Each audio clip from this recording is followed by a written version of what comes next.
Lehmar GmbH, general importer for Mars ice rescue systems in Europe. We launch your wishes. Ice rescue with state-of-the-art equipment. Wintertime, ice skating time.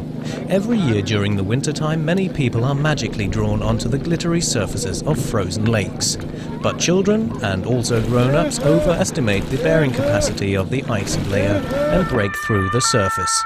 Due to the fast drop of body temperature, rescue forces only have a matter of minutes to save people from the ice-cold water. Thus, saving devices that are quickly operational and proper and safe rescuing techniques are vital. Still at the fire station or on their way to the place of action, the rescuers have already put on their survival suits that are worn over their regular clothes without shoes. Most importantly, before a mission begins, is the own safeguarding of the rescue forces that will be going onto the ice surface. The person who secures the lead attaches the rescue and retaining end of the lead to the hoisting rope of the ice rescue sled. The rescuer secures him or herself by connecting the safety belt of the ice rescue sled to his or her survival suit. Important, the carabiner of the rescue belt is attached both to the ring and to the carabiner of the life belt. To securely affix the reel of the lead, an ice anchor is driven through the ice. Here, the reel is attached by a loop. The rescuer has three options of getting to the casualty by using the rescue sled. 1. The sled can be carried. 2. The rescuer lies on the sled and moves forward by using the ice awls. 3. The sled is pulled, in which case the pulling loop must be released on the lower side. The rescuer must decide how to rescue the casualty swiftly and without endangering him or herself by evaluating the structural conditions on site. From a safe distance, roughly 2 meters away from the casualty, the rescuer should try to calm the person in the ice-cold water down and ask how physically fit he or she is. This is important to the further course of the rescue mission. Should the person be able to help the rescuer actively by lifting his or her arms, the rescue continues via the ice rescue sled. The rescuer leaves the board, releases the rescue arm loop and the safety belt of the sled. Now the rescuer pushes the sled towards the person in the water, whilst commanding the person to pass their arms crosswise through the loop. After this procedure, the rescuer releases the hoisting rope on the lower side of the sledge and beckons his colleague, who secures the lead, to quickly pull the lead by shouting or waving to him. In this process, the rescued person and the ice rescue sled are wound up against each other.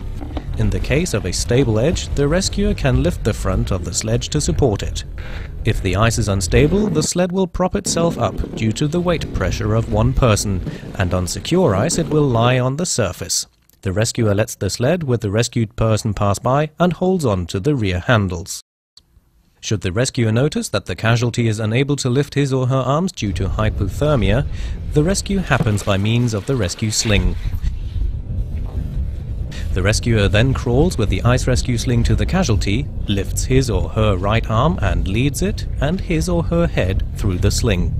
Then the rescuer holds the sling and the arm of the person with one hand and pulls the second arm through the sling. The rescuer then grabs the Velcro tape below the sling, releases it and tightens the rescue sling by pulling both ends to the body width of the person who is to be rescued. He then affixes the Velcro tape on the upper side. Then the rescuer pulls the sled towards himself, releases the rescue sling and the hoisting rope on the lower side of the sled, and attaches the rescue sling to the lug which is located before the arm loop. The rescuer then beckons the colleague who secures the lead to quickly pull the lead by shouting or waving to him. As in the first example, the person is pulled out of the water. In the safety of the bank, the rescued person is then wrapped in an insulation blanket and then carried by 4 people to the ambulance with an emergency doctor. Should a crane be needed, as in harbours, the rescue mission can also be undertook with the means of a 4-to-1 lifting gear. Should a second team be called to the rescue site in order to save more than one person, or the rescue sled not be available for saving further people, the rescue happens with the help of the rescue sling and the specially for these situations designed rescue and retaining lead. The rescuer attaches the rescue sling to the second end of the rescue and retaining lead and secures himself by connecting the carabiner with his survival suit. Important: the carabiner of the lead must be affixed through the ring and the carabiner of the life belt. The rescuer crawls with the rescue sling to the person who has fallen through the layer of ice, then lifts his or her right arm and leads the arm and the head through the sling. Then the rescuer holds the sling and the arm of the person with one hand and pulls the second arm through the sling. The rescuer then grabs the Velcro tape below the sling, releases it and tightens the rescue loop by pulling both ends to the body width of the person who is to be rescued. He then affixes the Velcro tape on the upper side. The rescuer then slides into the water next to the casualty. He presses the head of the person onto his arms and beckons the colleague who secures the lead to quickly pull the lead by shouting or waving to him. In order to support the person, the rescuer lifts the legs of the casualty in order to enable a more gentle recovery in a diagonal position. Once both rescuer and the rescued person are on stable ice, the rescued person can carefully be relocated.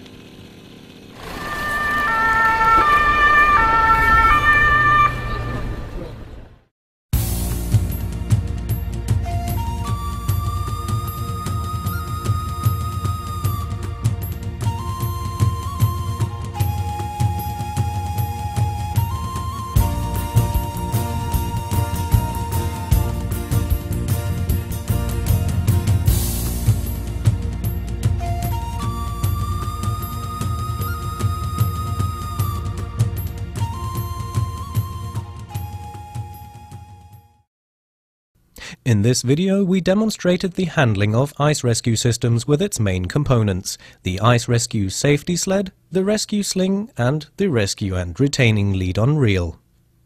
This is not an educational or training video.